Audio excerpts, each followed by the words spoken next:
Olá pessoal, estamos de volta com o nosso programa aqui no Mundial Telenotícias e eu já peço que se inscreva em nosso canal para nos ajudar, por favor. Foi um fim de semana bem revelador, porém muitas dúvidas ainda permanecem no ar. E não adianta, enquanto o processo eleitoral que conhecemos não for mudado, ou melhor, não for modernizado, a dúvida vai sempre prevalecer. Quem ganhou de verdade? Ou se houve uma concentração de interesses em apenas uma das regiões, ou se foi o resultado do pleito digno de exposição verdadeiramente democrática. Tudo é possível quando não se tem como atestar, como eliminar uma dúvida completamente. Isto é fato. Houve fraude? Ninguém está dizendo isso. Que fique bem claro. Mas sempre vai aparecer aquele desconfiado que só vai ficar satisfeito mesmo quando o processo inteiro for semelhante ao da Venezuela, por exemplo, onde mesmo tendo recusa, as provas são incontestáveis. A Câmara Federal promete para o retorno dos trabalhos pautar o voto auditável, aquele que depois de votar o eleitor recebe um papelzinho, confere se o voto é aquele mesmo e o deposita em uma urna acrílica. Havendo dúvidas com relação ao resultado, se conta os votos na presença de todos os partidos. Pronto. Isso se chama upgrade, modernização, evolução do espaço e processo democrático. Isso terá de acontecer em algum momento. Quem sabe até para as eleições de 2026 já temos alguma novidade. Ninguém vai ser convencido inteiramente, por exemplo, se o atual presidente Lula conseguir ser reeleito com o sistema permanecendo como está hoje. Ninguém. E aí vamos ter o mesmo estresse que tivemos esse tempo todo. Ainda mais com o PT não conseguindo figurar em nenhuma capital nessas eleições para prefeitos. Se o Norte e o Nordeste apoiaram o mesmo presidente e ele foi eleito com ampla maioria do povo, o que fez essa gente mudar de ideia em tão pouco tempo? Afinal, não estamos nem no final do segundo ano de mandato. Era para estar todo mundo ainda nas ruas demonstrando apoio? O partido deveria ter batido recorde de eleitos, como aconteceu nos anos anteriores com Lula e Dilma. Mas o que houve? E na contramão desse raciocínio, como Guilherme Boulos conseguiu ir para o segundo turno de uma capital como São Paulo, que teoricamente não aceita mais o PT, mas pede um afilhado político de Lula para prefeito? Como entender isso? Foi confuso demais, mas o resultado está aí e todos têm de aceitar. E temos uma verdadeira disputa entre o presidente atual do país e o ex. Ricardo Nunes é apoiado por Bolsonaro e Boulos por Lula. Obviamente que o segundo representa tudo o que Lula deseja, enquanto o outro é parte de um conchavo político e que vai andar com as próprias pernas depois. Era isso mesmo que o povo paulista queria? Que o PT, que perdeu em todas as prefeituras do Nordeste, que o elegeram em 2022, saísse vitorioso em São Paulo mais uma vez? Será que chegou a hora da cidade relembrar o que passou nos anos de Luiz Erundina, Marta Suplicy e Fernando Haddad? Será que estava todo mundo satisfeito e ciente e a gente não sabia disso? Vai que sim. Se for mesmo isso, fazer o quê? É a democracia. E a vontade de quem decide, do povo, deve ser respeitada a todo custo, você concordando ou não. Mas para todo lado que se olha, se vê delações de atos irregulares envolvendo candidatos, todos esses, e o dinheiro público. Se foi isso mesmo, o povo teve medo de encarar o desconhecido, tido como agressivo, com vontade de bater mesmo de frente com o sistema e impedir uma ruptura, ou melhor, impor uma ruptura radical, total, com esse esquema controlador e viciado que estamos acostumados a ver.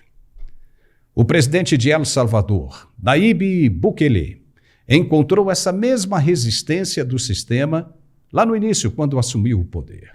Não conseguia governar porque o Congresso e o Supremo Tribunal do país dele diziam que era tudo inconstitucional. E o que ele fez? Recorreu ao povo e disse que não conseguiria governar daquele jeito e que só com a ajuda do povo nas eleições poderia fazer a maioria no Congresso e mudar os ministros do judiciário dele. O povo entendeu o recado e atendeu. Nas eleições seguintes, já tinha mudado todo mundo no Congresso. Com a maioria do Legislativo, conseguiram também mudar o Judiciário.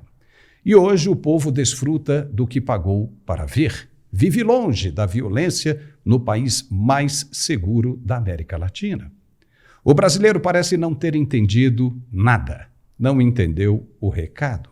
Ou simplesmente entendeu e recusou a proposta do que deveria fazer.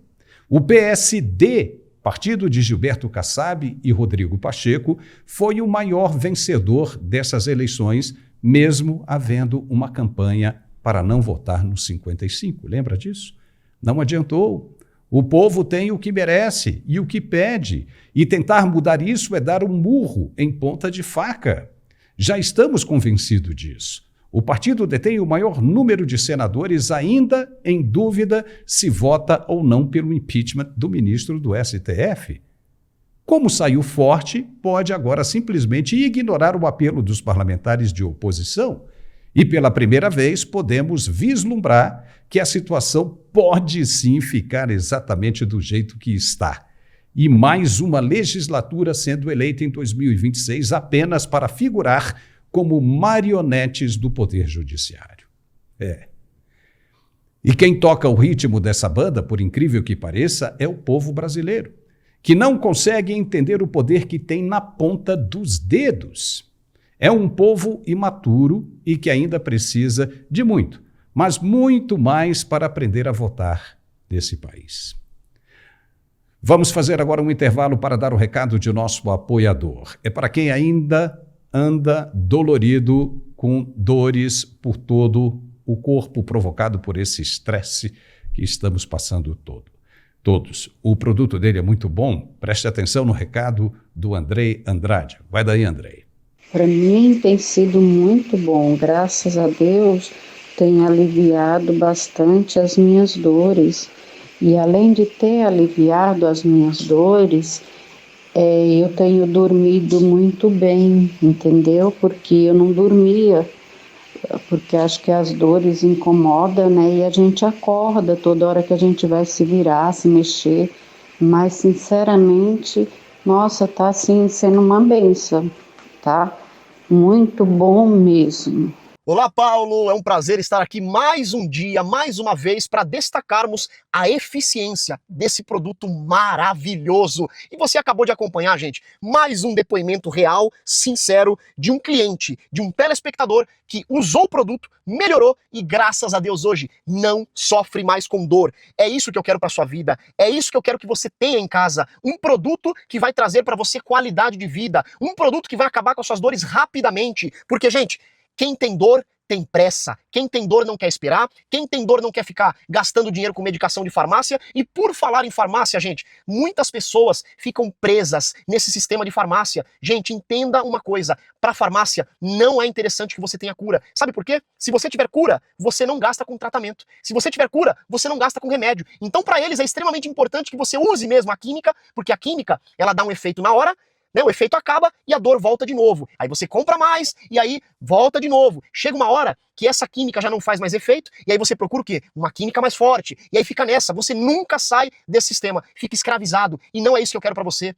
Gente, muitas pessoas gastam dinheiro demais com farmácia. E eu falo pra você por experiência própria. Eu também já tomei diversos medicamentos, porque eu já sofri com artrose e condromalácia. Gente, eu falo pra você, a pior coisa do mundo é você não conseguir trabalhar, você produzir menos e você ver que você antigamente produzia bastante e hoje você não produz mais. É muito triste. Tem pessoas que não conseguem trabalhar, tem pessoas que não conseguem subir uma escada, tem pessoas que não conseguem usufruir daquilo que conquistou na vida, uma boa casa, um bom carro, tem pessoas que não conseguem no final de semana aproveitar a família, chega em casa cansado, não quer dar atenção para a esposa, não quer dar atenção para o marido, não quer dar atenção para os filhos. Por quê? Porque está exausto, já não tem mais disposição, já não tem mais energia, já não tem mais força. E se você também está dessa forma, eu tenho a solução para você. Articular, que é o melhor produto ortopédico do Brasil. Mas, Andrei, por que o Articular, que hoje ele é nomeado pela Anvisa como o melhor tratamento ortopédico do Brasil? É simples, porque dentro de um só produto, ele reúne todas as indicações de um ortopedista. Ele tem altas doses de condroitina, de magnésio, de cúrcuma, vitamina D, cartilagem C2. E esse produto aqui, gente, é o único produto no Brasil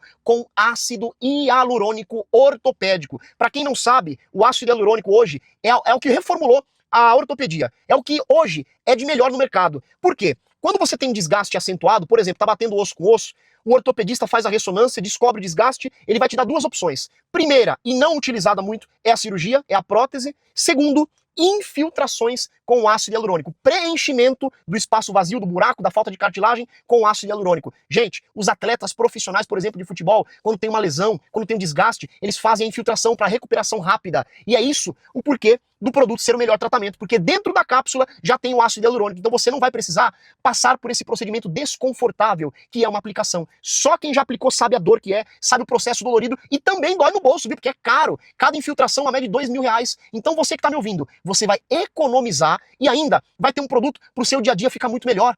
Articular, que é fim para as dores. Se você tem artrite, artrose, bursite, tendinite, fibromialgia e não aguenta mais desperdiçar o seu dinheiro com medicação de farmácia, então vamos fazer o seguinte, já pega um papel e caneta, porque hoje a promoção está incrível. Hoje eu vou dar um desconto de até 70% para quem ligar. É só você pegar o telefone e ligar para esse número aqui, ó, 0800 591 4391. 0800 591 4391. Vou repetir o telefone, a ligação é gratuita, pode ligar do celular, do telefone fixo, e você pode também apontar a sua câmera para esse QR Code aqui de baixo, que você cai direto ao atendimento do WhatsApp. Não é robótico, é atendimento de pessoas profissionais da saúde que são extremamente capacitados para poder te atender, tirar todas as suas dúvidas e o melhor, acompanhar o seu tratamento, que não é só vender não, nós acompanhamos, nós ligamos para saber como é que você tá, dá um puxãozinho de orelha também se você não estiver tomando certo, afinal, são 2 cápsulas ao dia, uma pela manhã e uma de noite antes de dormir. A cápsula da manhã vai te dar energia e disposição para você trabalhar e fazer os seus afazeres do dia, e a cápsula noturna, ela vai fazer com que você durma bem, tire todo o seu cansaço, restaure a sua cartilagem enquanto você dorme, e quando você acordar no dia seguinte, você vai estar outra pessoa, vai subir, descer a escada, abaixar, levantar, trabalhar sem sentir dor nenhuma, mas para isso, tome uma atitude, afinal, resultados maiores só vêm de atitudes maiores. Então tome essa atitude e ligue agora. E receba em casa Articular, que é só você ligar 0800 591 4391. Anotou? 0800 591 4391. E de presente hoje, eu vou mandar para você, primeiro, o nosso Ora Pronobis Gold. Todo mundo sabe que Ora Pronobis é ótimo para quem tem problema de diabetes, pressão alta, colesterol. É a maior fonte de proteína, tem mais proteína que a carne e mais vitamina C que a laranja. É ótimo. E ainda recebe um purificador, um umidificador de ar para você poder ter uma qualidade melhor de respiração com esse tempo seco, com as queimadas, né, gente? Vou mandar para você um purificador e não para por aí. Vai também um tapete massageador para os pés, para melhorar as varizes, queimação nas pernas, má circulação e um massageador profissional, essa pistola maravilhosa que faz massagens localizadas e para finalizar, o relógio inteligente. Tudo isso você recebe em casa e o pagamento é só pro mês que vem. Finalzinho do ano, né, gente? Então aproveita e viva sem dores. Articular aqui, 0800 591 4391. 0800 591 4391, Paulo! E já estamos de volta com o nosso programa aqui no Mundial Telenotícias e vamos continuar falando um pouco mais sobre as eleições municipais. Nem tudo saiu como esperado. No sul do país, por exemplo, em Curitiba, capital do Paraná, todo mundo achava que daria segundo turno entre os candidatos da esquerda e o apoiado por Bolsonaro. A jornalista Cristina Gremel, que não era convidada para aparecer em nenhum dos debates de televisão, corria por fora. Nem as pesquisas tradicionais a apontavam com alguma chance, mas contrariando as estatísticas, ela conseguiu levar a disputa para o segundo turno com um empate técnico com o Eduardo Pimentel, candidato do PSD, lembra, 55, e apoiado de Bolsonaro. Gremel, que se apresentou como a única candidata de direita em Curitiba, conseguiu mobilizar o eleitorado conservador. Apesar de Pimentel ter um vice do PL e contar com o apoio oficial do ex-presidente Jair Bolsonaro, foi Gremel que viu seu nome crescer nas pesquisas, culminando em um vídeo de apoio de Bolsonaro divulgado na véspera da eleição, onde o ex-presidente declarava o seu respaldo a jornalista de 54 anos. Deu tudo certo e mostrou a força que o ex-presidente ainda tem junto ao eleitorado.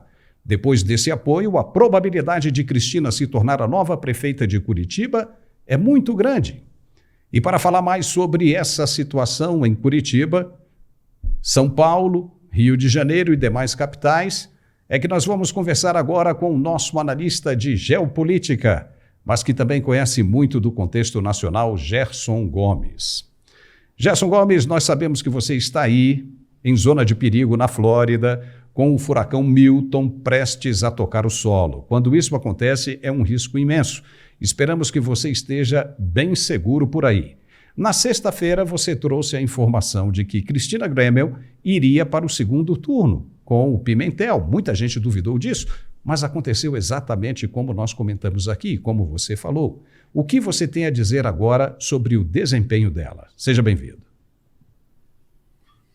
Foi uma grata surpresa para a população de Curitiba. Eu posso até dizer que para a população nem foi tanta surpresa assim, porque a campanha da Cristina Gremel foi uma campanha orgânica. De fato, foi uma outsider, alguém que não integrava o sistema político da capital, que já vem há muitas décadas sendo conduzida, na maioria das vezes, por uma articulação política que ora migrava para a centro-esquerda, ora para a centro-direita, mas, na verdade, Curitiba pode ser considerada uma capital que é exemplo do que a gente começou a chamar de República de Curitiba, ou seja, uma capital muito engajada politicamente na Lava Jato e que dificilmente teria à esquerda uma chance. Mas ninguém esperava algo como barba, cabelo e bigode, né? O que nós vimos ali foi a direita vencendo e colocando os dois candidatos, inclusive a Cris,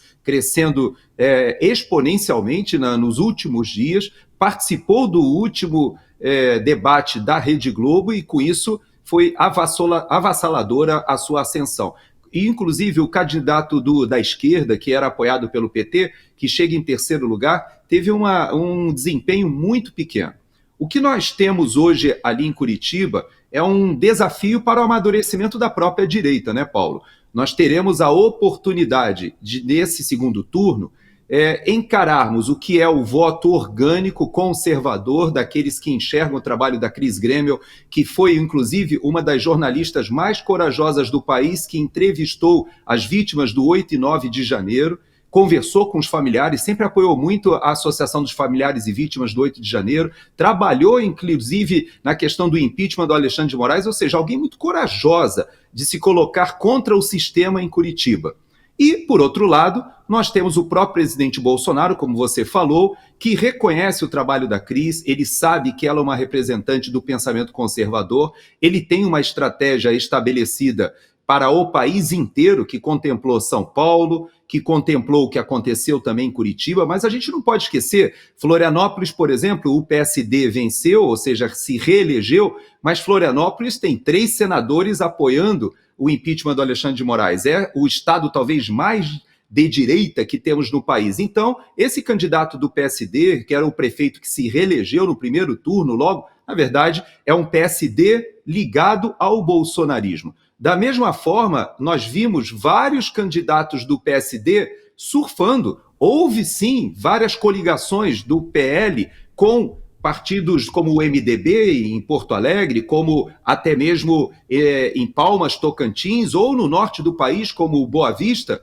Todos esses exemplos foram exemplos em que o PL se ligou ao MDB e surfaram a onda do bolsonarismo. Porto Alegre, até eu faço uma ressalva, né, Paulo? Ele teve um desempenho maravilhoso na pandemia, porque se colocou contra aquelas medidas draconianas do governador do estado, do PSDB, que, aliás, o PSDB sumiu nessa eleição. Nós praticamente não temos mais ninguém, nenhuma prefeitura, se eu não me engano. Não houve... Se houve alguma prefeitura em São Paulo, foram muito poucas, mas vereador, eu creio que nenhum vereador do PSDB foi eleito na capital. Então você veja que é um momento de inflexão.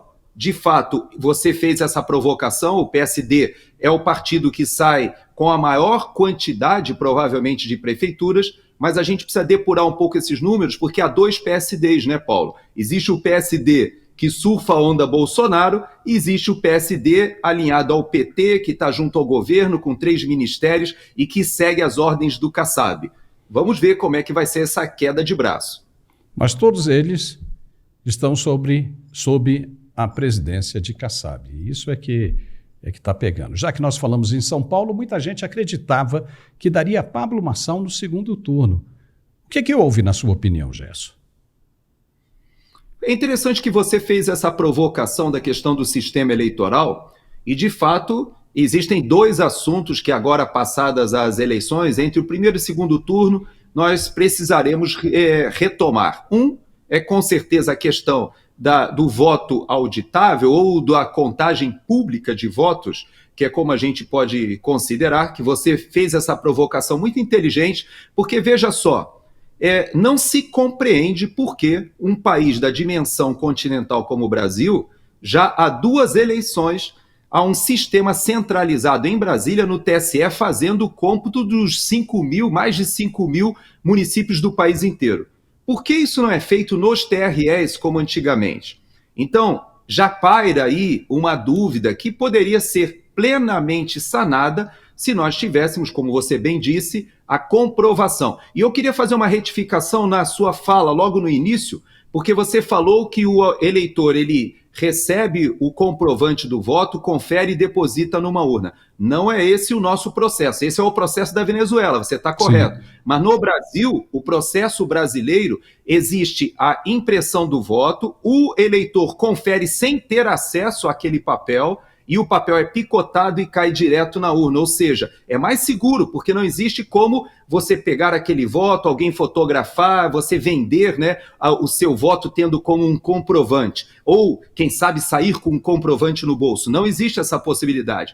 Então, o nosso processo, Paulo, que já está aprovado, é muito mais sofisticado até do que o da Venezuela.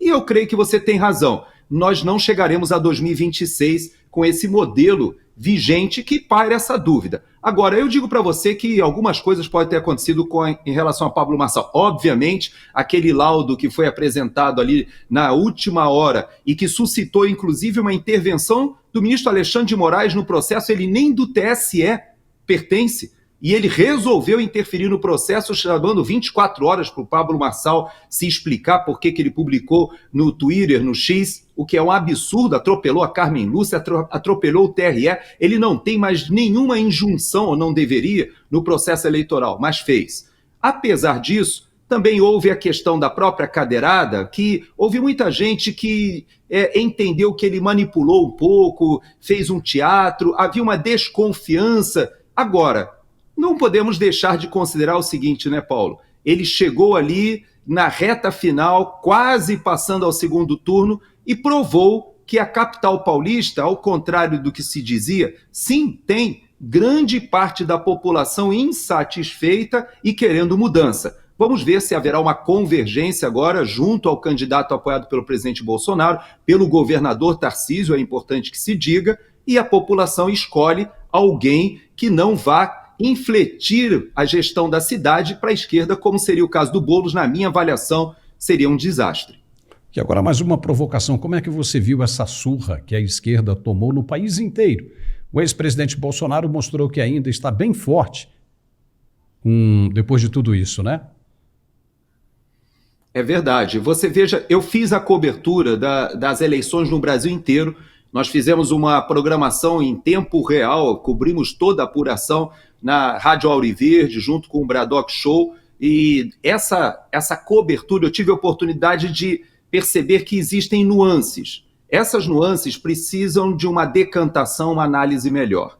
A esquerda, como você falou, mingou. O PT, então, ele não somente não elegeu nenhuma capital, como ele também foi excluído de algumas capitais onde ele tinha alguma esperança de segundo turno.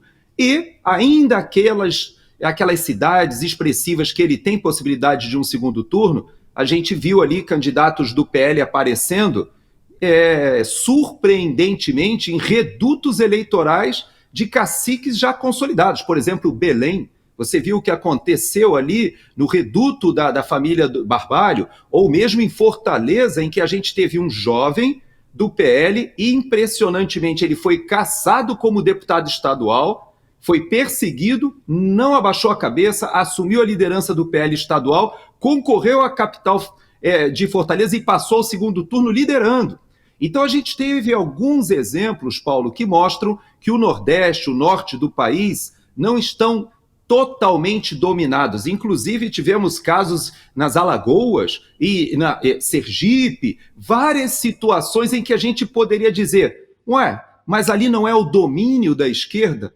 E essas eleições provaram que não. O presidente Bolsonaro, de fato, mostrou que aquele esforço que ele fez de viagem norte a sul, leste a oeste, levantando multidões, isso reverteu em votos. O PL, apesar de não ter conseguido ainda tem algumas eleições de segundo turno, mas não ter conseguido aquelas 1.000 prefeituras que poderiam ter sido conseguidas, o PL lançou quase 1.500 candidatos à prefeitura, mas a verdade é que mesmo aqueles do PSD e do MDB que foram eleitos ou estão no segundo turno, vários deles têm candidato a vice do PL e foram apoiados pelo PL. Então se percebe sim que União Brasil, vários foram eleitos ali com o apoio do PL, tivemos muitos, o próprio Partido Progressista. Então, quando você soma essa influência do presidente Bolsonaro, me parece que é uma estratégia que redundará em um número de senadores em 2026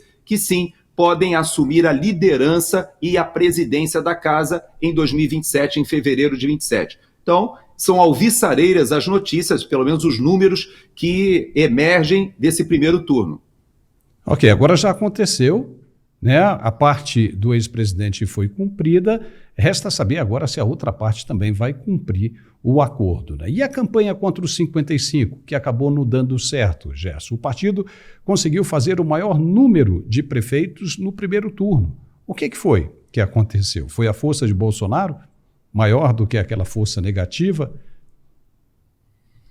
Eu creio que esse é mais um tema que demanda um pouquinho mais de análise sobre o que aconteceu. Por quê? Houve o caso do Rio de Janeiro. Para mim, foi o caso mais emblemático disso que você está falando. Nós temos ali um prefeito, já em 4º mandato, temos ali algumas prefeituras ao redor do Rio de Janeiro também sob o controle do narcotráfico. Não podemos esquecer, eu vejo, por exemplo, que a filha do próprio Fernandinho Beiramar foi eleita ali em Duque de Caxias, né, que é a área dele. O Fernandinho Beiramar, ele tem a sua origem e influência ali, e ele mesmo preso, eu me lembro que ela está, inclusive, em liberdade por uma condenação ali da Operação Epístolas, em que ela foi acusada de fazer essa intermediação com o pai, e apesar disso foi eleita. Então, o que existe no Rio de Janeiro hoje é realmente um estado em que nós podemos comparar o que acontecia na Colômbia e hoje acontece no México. O Rio de Janeiro é o maior exemplo hoje em que as milícias e os narcotraficantes dominam várias áreas da cidade, inclusive impondo o voto de cabresto, porque se não votarem ou se não elegerem aqueles candidatos por eles apoiados, você não tem acesso ao serviço de gás, não tem acesso nem a correio, por incrível que pareça, e em várias áreas você tem a sua vida ameaçada. Isso é a realidade do Rio de Janeiro. É óbvio que você eleger um delegado da Polícia Federal seria de muito risco para o crime organizado. Então, o candidato do PSD no Rio de Janeiro, que concorreu com Ramagem, representa isso que você falou, o PSD do Kassab coligado com Lula. Embora o próprio Paes, logo depois, disse que nós precisaríamos aí uma convergência de centro, uma pacificação, mas a gente sabe que, na verdade, o PSD do Rio de Janeiro não é o PSD de Santa Catarina, por exemplo, em que o prefeito de Florianópolis foi reeleito, faz uma ótima administração, mas tem um grupo que não pode ser considerado sequer de centro-esquerda, são de direita realmente ali em Santa Catarina. Do mesmo modo, eu vejo o PSD hoje minguando em relação àquilo que ele gostaria de desempenhar como interface com o governo federal, com o PT. Agora, não há dúvida, né, Paulo? O PSDB sumiu e passou as suas prefeituras para o PSD. O próprio MDB, que conseguiu ainda sobreviveu porque surfou esses dois lados. Alguns apoiando o governo federal e outros apoiando o presidente Bolsonaro. E no Rio, Paes ter mais de 60% dos votos, caramba, né? O povo tem o que quer. Gerson, fica por aí que a gente volta já já para comentar outros assuntos, como o primeiro ano do dia 7 de outubro, quando o Hamas entrou em Israel e matou muita gente por lá. Fique por aí, por favor. E agora nós vamos dar um outro recado de nosso apoiador, é para quem quer melhorar a performance sexual e fazer bonito naquela hora. Preste atenção no recado da Tatá Onofre, que ela tem a solução. Exatamente, Paulo. E esse é o melhor investimento para você que é homem. Eu sempre falo, o homem inteligente é o homem que se cuida, não sai de casa com a gasolina no reservatório. É isso. O Max Viril Power 40 ele é o melhor aliado para te alcançar em tudo no dia a dia. Ele tem uma cápsula concentrada com todos os nutrientes e o de mais alta performance para reativar o teu corpo. Sabe por quê? Senão a gente vai acostumando com cansaço. A gente vive naquele ciclo. Acorda, trabalha, chega em casa cansado, dorme, acorda cansado, estressado, ansioso, não sobra tempo para o relacionamento, a briga vai tomando mais espaço, a gente perde intimidade, vive só aqui naquele selinho, oi, tudo bem, meu amor, boa noite, e aí pronto, meu amigo, a autoestima vai lá embaixo. Então, pera, ó, Max Viril Power 40. Ele vai trazer muito mais vitalidade, mais desejo, mais vigor, virilidade, sabe aquele gostinho do começo do relacionamento? É isso, essa intimidade, esse chamego, esse amor que não pode faltar. Só que é o principal, quando a gente fala no Max Viril Power 40, ele vai tratar 3 coisas que todo homem fica apavorado. Primeiro, ejaculação precoce. Ele vai trabalhar hipersensibilidade e ansiedade. Isso vai prolongar o seu tempo de ação, trazendo uma ereção duradoura, mesmo com o uso do preservativo. Além disso, ele também vai trabalhar firmeza, resistência, principalmente você que é diabético. Mesmo com a medicação em dia, amigo, começa a se cuidar, sabe? Porque mesmo com a medicação em dia, qualquer impedimento diminui sua potência, traz uma ereção flácida, cansaço crônico, aí você começa a achar outros motivos, e às vezes é a testosterona, e muitas das vezes é a circulação, e o Max Viril Power 40, ele já cuida disso, regula o teu corpo para voltar a produzir testosterona, melhora o fluxo sanguíneo, aumenta o calibre das veias, bombeia mais sangue para o órgão genital, trazendo 10 vezes mais potência, resistência e rigidez. É sucesso, é a academia do melhor amigo. Eu até brinco falando sempre isso. Então pega o telefone e vai ligando 0800 323 0090. Você que é esposa também, você cuida de tudo em casa, minha amiga. Esse é o melhor aliado para ajudar o seu esposo a atingir aquela meta, para você, meu amigo, tirar aquela academia do papel para melhorar a tua saúde, para você trazer de volta essa conexão com quem você ama. Mas tem que ligar agora, sabe por quê? Eu vou fazer o seguinte, além dos 70% de desconto, gente, 70%, é o valor de funcionário. Você recebe sem pagar o frete, a ligação também é gratuita, é personalizada a caixinha, segura, sigilosa, e você também vai levar de presente o smartwatch, esse relógio lindíssimo, cheio de função. É aquele que você recebe até notificação do WhatsApp. Vai também para você o fone sem fio Bluetooth e um gel muito especial para apimentar a relação, ó. 3 presentes, mas só para quem ligar agora. Não é amanhã, não é daqui 2 horas, é agora. Pega o telefone e já vai ligando 0800 323 0090. O melhor estimulante com efeito em 20 minutos, 100% natural e que não atrapalha a tua medicação, não vicia, ao contrário, vai trazer saúde. Tem selo internacional de resultado. É só isso aqui, Max Viril Power 40, ó, 0800 323 0090, Paulo. E já estamos de volta com o nosso programa e agora vamos falar do caso Marielle Franco. O deputado Ricardo Aires rejeitou o recurso da defesa de Chiquinho Brazão, acusado de envolvimento no assassinato da vereadora Marielle Franco. Com essa decisão, o futuro político de Brazão fica ainda mais incerto. Preso desde março, ele tenta evitar a cassação do mandato. A defesa tentou argumentar que a sanção de cassação seria desproporcional às acusações. No entanto, Aires discordou, ressaltando que a gravidade das acusações exigia uma análise rigorosa da conduta de Brazão. Ele destacou que as suspeitas lançadas sobre o deputado afetam não só a reputação pessoal, mas também a credibilidade e a honra da instituição da Câmara dos Deputados como um todo. O parecer foi claro ao afirmar que tais delitos, se comprovados, podem abalar a confiança da sociedade nas instituições democráticas. E é com o deputado que nós vamos conversar hoje para saber em que pé vai ficar essa situação? Por que o acusado ainda tem o mandato de deputado e, pelo regimento e pela Constituição, não poderia estar preso, sendo que não foi pego em flagrante delito? Ou seja, ele foi encarcerado depois de 6 anos do crime acontecido. Deputado, seja muito bem-vindo ao nosso programa. O senhor rejeitou o recurso apresentado pela defesa de Chiquinho Brazão. Quais foram os principais fundamentos que o levaram a tomar essa decisão? Seja bem-vindo.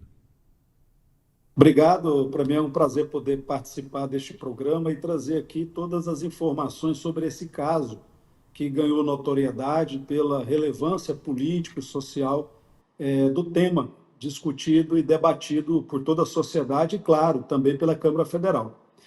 Bem, a CCJ ela recebeu o recurso e a análise da Comissão de Constituição e Justiça diz respeito simplesmente à observância ou não pelo Conselho de Ética do devido processo legal. Se a defesa do deputado Brazão pôde exercer a ampla defesa, o contraditório, pôde ou não produzir as provas necessárias para que fizesse o convencimento do conjunto do Conselho de Ética, que já tinha expressado, por grande maioria, favoravelmente à perda do seu mandato, a pena a mais rigorosa aplicada pelo regimento interno do Conselho de Ética. De maneira que a nossa análise simplesmente disse respeito ao devido processo legal. E o advogado do deputado Brazão alegou a parcialidade da julgadora, no caso da relatora no Conselho de Ética, que foi a deputada Jaque, alegou também que não se pôde inquirir as testemunhas que foram arroladas, que houve também uma desproporcionalidade na aplicação da pena em cotejo com outros casos análogos, e nesse especial mencionou, inclusive, que a Câmara deixou de sancionar alguns deputados federais em função dos fatos serem pretéritos ao exercício do mandato. De maneira que, em linhas gerais, foram essas as abordagens feitas pelo deputado Chiquinho Brazão na Comissão de Constituição e Justiça, que se ateve simplesmente aos procedimentos, se foram ou não observados. E com relação aí ao parecer da deputada Jaque Rocha, como o senhor avaliou essas acusações e em que medida a liberdade de expressão e a imunidade parlamentar mencionados pela relatora influenciaram na sua decisão? Bem, o Supremo Tribunal Federal já vem entendendo que, no caso do julgamento de natureza jurídico-política aplicado pelos conselhos disciplinares dos órgãos políticos, como a Câmara Federal, não se aplica as regras que são exigidas para o juiz de processos de natureza criminal. Então, existe um rigorismo menor em relação a isso, até porque se trata de uma casa política, em que os parlamentares são chamados a opinar de tempo em tempo sobre temas que são submetidos à votação na Câmara ou nas comissões pertinentes. O fato da deputada Jaque ter se manifestado antes de se tornar relatora não tira dela a imparcialidade necessária para o caso, vez que ela se manifestou exercendo a sua liberdade de expressão e tem imunidade parlamentar para isso. Então, eu entendi que não há parcialidade que possa ter contaminado o julgamento, uma vez que, se não fosse ela a relatora, qualquer um outro relator já tinha uma opinião sobre o tema, até porque antes disso a gente tinha votado sobre a manutenção da prisão ou não do deputado Chiquinho Brazão. Entendi. O senhor mencionou aí que não houve vícios formais ou substanciais nesse processo disciplinar. Pode explicar o que isso significa em termos práticos? Que tipo de irregularidade poderia, em tese, invalidar esse processo, na sua opinião? Bem, o deputado Chiquinho Brazão, através de seus advogados, alegaram que não se ouviu as testemunhas arroladas pela defesa, de maneira que isso teria contaminado a tese que foi lançada por ele por ocasião da sua manifestação inicial no processo. Ocorre que a legislação vigente atualmente e até eu posso não concordar com isso, não obriga que essas testemunhas sejam ouvidas na Câmara Federal, de maneira que o Conselho de Ética não pode intimar, obrigando que essas testemunhas compareçam. Grande parte delas que foram arroladas não foram ouvidas, e por não terem sido ouvidas porque não quiseram, foi dada à defesa do deputado Chiquinho Brazão a condição de substituir essas testemunhas. De maneira que, diferente de como funciona a comissão parlamentar de inquérito, em que o poder de polícia da comissão pode obrigar a presença de testemunhas, num processo desse administrativo de natureza disciplinar, o Conselho de Ética não pode obrigar e intimar essas testemunhas a comparecerem. De maneira que, como o Conselho convidou a defesa do deputado Chiquinho Brazão a substituir essas testemunhas, não há de se falar em nenhum vício formal que possa ter contaminado o julgamento. Outro ponto também levantado diz respeito à questão da proporcionalidade da pena aplicada em função de outros casos análogos. E nesse caso específico, eu manifestei no sentido de que a gravidade dos fatos por si poderiam levar à cassação do mandato e que essa liberdade cabe ao Conselho de Ética definir, não tendo que se falar também nessa desproporcionalidade das penas aplicadas. Agora, deputado, com a decisão de rejeitar esse recurso, o futuro político de Chiquinho Brazão se torna ainda mais incerto. Nós estamos aí há quase 2 anos, né, de um novo pleito eleitoral. 2026 chega para renovar a legislatura que está aí. Quando que o senhor acha que essa decisão vai ser tomada? Porque se até lá se demorar muito, ele vai continuar como deputado, preso. E como é que fica todos os proventos dele? Eles estão suspensos, todos os direitos dele como deputado estão suspensos, mas ele vai estar no exercício de seu mandato. Como é que vai ficar isso aí? É uma batata muito quente para o senhor descascar, hein? Na verdade, o Brasil todo espera o desfecho desse caso que trouxe repercussão internacional. É lamentável que tudo isso tenha acontecido e que tenha acontecido mediante a suposta participação de um integrante da Câmara dos Deputados, o deputado Chiquinho Brazão.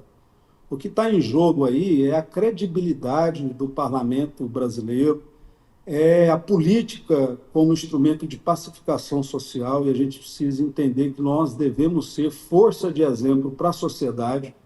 Veja que nós temos hoje um país dividido ideologicamente, e tudo isso contribui para que a violência se amplifique ainda mais, de maneira que a Câmara precisa se posicionar o mais rápido possível para terminar esta novela, de maneira que a gente possa dar prosseguimento àquilo que a sociedade toda espera, que é o trabalho parlamentar, a produção legislativa que dê oportunidade para as pessoas, que resolva os problemas sociais que a gente, infelizmente, vive. Eu quero crer que agora, no reinício dos trabalhos, a gente espera na semana que vem, no mais tardar, a gente possa, no plenário da Câmara dos Deputados, definir na votação o futuro do mandato do deputado Chiquinho Brazão. É importante também dizer que agora a pauta fica sobrestada até que se analise esse caso, de maneira que nós não podemos votar outra coisa a não ser esse relatório e essa decisão do Conselho de Ética no plenário da Câmara Federal. Então, nós precisamos salvar o pouco o pouco da credibilidade que a Câmara Federal tem, e acredito que a gente precisa, o mais rápido possível, analisar esse caso e levar ao plenário da Câmara, que vai acontecer agora nesses próximos dias. Tá certo. Deputado Ricardo Aires, muitíssimo obrigado por sua disposição em bater esse papo bem interessante aqui conosco. Muito obrigado e até a próxima, e muito boa sorte aí nessa sua jornada. A gente que agradece a oportunidade e sempre estamos à disposição para debater, discutir qualquer tema que nos toca. Ainda que seja um tema espinhoso como esse é o nosso dever de atuação na condição de parlamentar que integra a Câmara Federal. Tá certo, obrigado. O dia de hoje, 7 de outubro, está sendo lembrado em vários lugares do mundo como o primeiro ano do massacre organizado pelo Hamas a uma festa de jovens judeus próximo à faixa de Gaza. O presidente americano Joe Biden homenageou as vítimas do ataque com uma cerimônia de acendimento de velas na Casa Branca nesta segunda-feira. Biden estava acompanhado pela primeira-dama, doutora Jill Biden, enquanto o rabino Aaron Alexander, da área de Washington, recitou o El Malei Hashmamim, a oração judaica pelas almas dos falecidos. Os três também observaram um momento de silêncio. Mais cedo, Biden condenou a brutalidade indescritível do ataque de 7 de outubro. Prestou homenagem às pessoas, incluindo cidadãos americanos, que foram mortos e sequestrados, e reafirmou o seu compromisso com o direito de Israel de se defender, mesmo após um ano. Ele acrescentou também, em uma declaração, o seguinte, abre aspas, acredito que a história também se lembrará do 7 de outubro como um dia sombrio para o povo palestino por causa do conflito que o Hamas desencadeou naquele dia. Não vamos parar de trabalhar para alcançar um acordo de cessar-fogo em Gaza, fecha aspas. Logo depois, a ala armada do grupo palestino Hamas divulgou um vídeo elogiando um ataque recente no bairro de Jafá, em Tel Aviv, onde 4 pessoas foram mortas. O porta-voz militar das brigadas, Qassem Abu Obaida, apareceu mascarado no vídeo e advertiu que mais ataques como esse aconteceriam se o governo israelense não acelerasse as negociações para um acordo de troca de reféns. Ele alertou que as condições dos reféns remanescentes estão se deteriorando rapidamente e que seu destino está nas mãos do governo de Israel. Gerson Gomes, um ano do massacre. O que você achou dessa lembrança do presidente Joe Biden e do vídeo do militar do Hamas? Pois é, nós estamos há um ano e aquelas imagens do ataque terrorista do dia 7 de outubro, elas me voltam à memória e realmente foi uma experiência, talvez uma das mais marcantes da minha vida, entrevistar os sobreviventes do kibbutz Nir Oz, que foi um dos atacados ali próximo à faixa de Gaza, e essa sensação de que é um pesadelo que não terminou, haja vista que ainda existem vários reféns dentro da faixa de Gaza, inclusive numa espécie de tentativa de negociação, o Hamas ainda propõe uma troca de reféns ou prisioneiros de guerra, porque eles assim os consideram, mas a verdade, Paulo, é que naquele dia o que nós presenciamos são imagens muito chocantes. No perfil da Desirê Rugani, que nós entrevistamos aqui no Mundial Telenotícias, ela colocou vários vídeos daquele dia, e o que mais choca é que a grande maioria dos vídeos foram produzidos pelos próprios terroristas que colocaram nas redes sociais. Alguns deles utilizaram os telefones das vítimas para ligarem para os pais e para os familiares dentro da faixa de Gaza, se ufanando da quantidade de pessoas que eles tinham assassinado. Eu entrei nas casas ensanguentadas, várias delas completamente incendiadas, sangue para todos os lados. Vi a casa de alguns dos sequestrados que os familiares, eu tive a oportunidade de conversar e semanas depois receberam os corpos já na faixa de Gaza, ou seja, resgatados de dentro da faixa de Gaza, mas já completamente desfigurados. Nós tínhamos ali idosos, muitos idosos, que moravam em kibbutz, que na verdade eles tinham uma relação com a faixa de Gaza muito peculiar. Eu conversei, Paulo, com uma senhora que me disse que tinha uma reforma na casa, e na casa que ela fazia a reforma, ela contratou justamente os palestinos de dentro da faixa de Gaza, que saíam pelo portão e faziam a reforma da sua casa. Também conversei com uma senhora que disse que fazia um trabalho voluntário, levando pessoas de dentro da faixa de Gaza para tratamentos médicos de câncer e outros tipos de tratamentos complexos dentro de Israel. Então, ela tinha um grupo de senhoras voluntárias que pegavam as pessoas que precisavam de tratamento médico dentro da faixa de Gaza e traziam para tratamento em Israel. E quando eu conversei com essas pessoas, o interessante foi que essa senhora que me falou da reforma na casa, ela disse que os parentes a censuravam por contratar os palestinos que provavelmente deram todas as informações para a invasão do kibbutz. E ela disse, eu faria a mesma coisa, porque nós moramos aqui e acreditamos na paz. Você lembra daquele festival de música? E eu estive dentro da área do festival de música.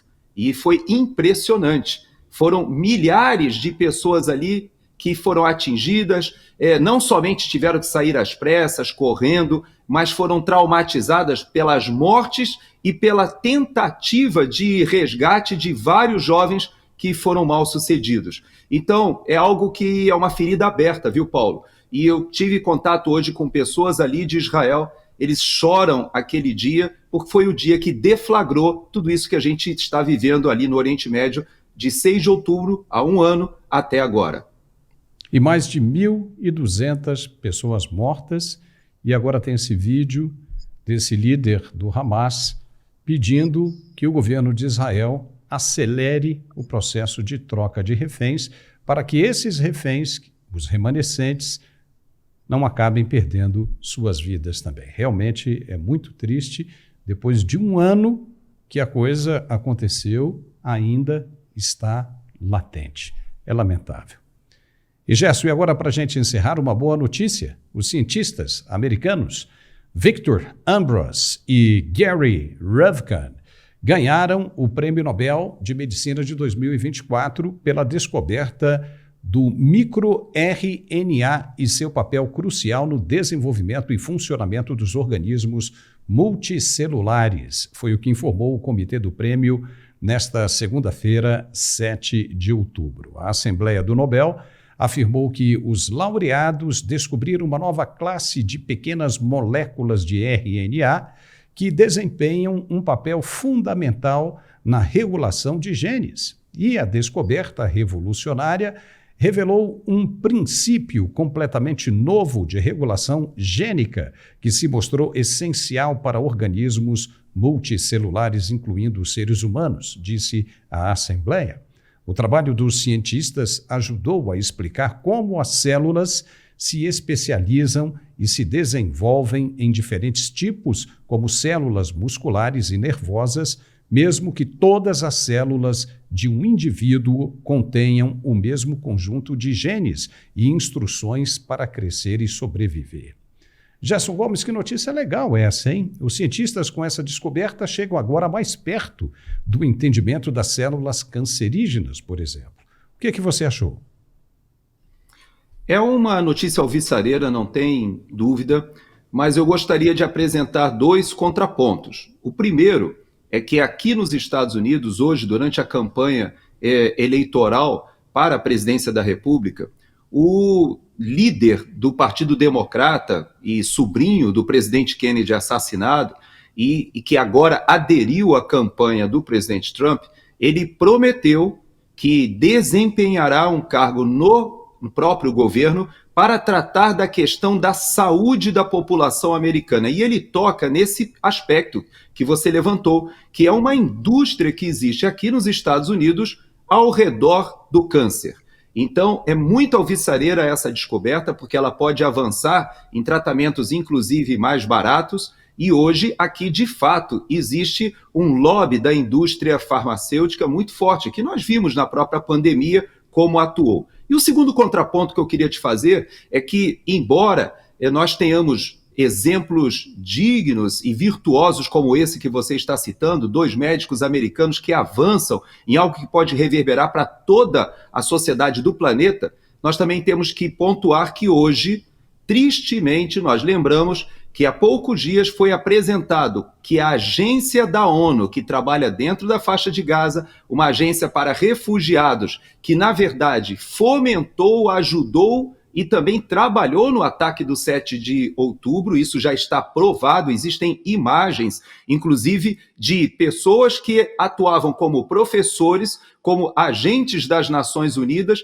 que receberam alguns dos reféns para sua casa, trabalharam no dia do ataque terrorista, houve inclusive uma cobertura jornalística sendo feita por pessoas que trabalhavam nas Nações Unidas e dentro da faixa de Gaza. Eu presenciei o material escolar que era produzido nessas escolas, é algo assustador. As colônias de férias que são feitas ali naquele local já fazem simulações de assassinato de crianças, ou seja, estimulando as crianças a ganharem prêmios quando assassinam judeus. É impressionante, Paulo, essa agência da ONU ser citada como provável vencedora do Prêmio Nobel da Paz, ou seja, ser indicada ao Prêmio Nobel da Paz, é um assinte, é uma vergonha, é uma provocação para todo o mundo que hoje está celebrando do lado dos terroristas algo que o mundo civilizado deveria estar lamentando. Valeu, Gerson, muito obrigado pela sua participação aqui conosco mais uma vez, um forte abraço e nos vemos de novo na sexta-feira, hein? Cuidado aí com o Milton, hein? Estamos juntos, se Deus quiser, sexta-feira o Milton já deve ter passado a sua fase mais aguda e se Deus quiser, voltamos aqui para o Mundial Telenotícias. Valeu. E nós ficamos por aqui com o programa de hoje, espero que tenha gostado, se sim, nos dê um like e se inscreva no canal, por favor, porque nos ajuda bastante nesse crescimento. Um forte abraço e nos vemos de novo amanhã, se Deus quiser. Até lá.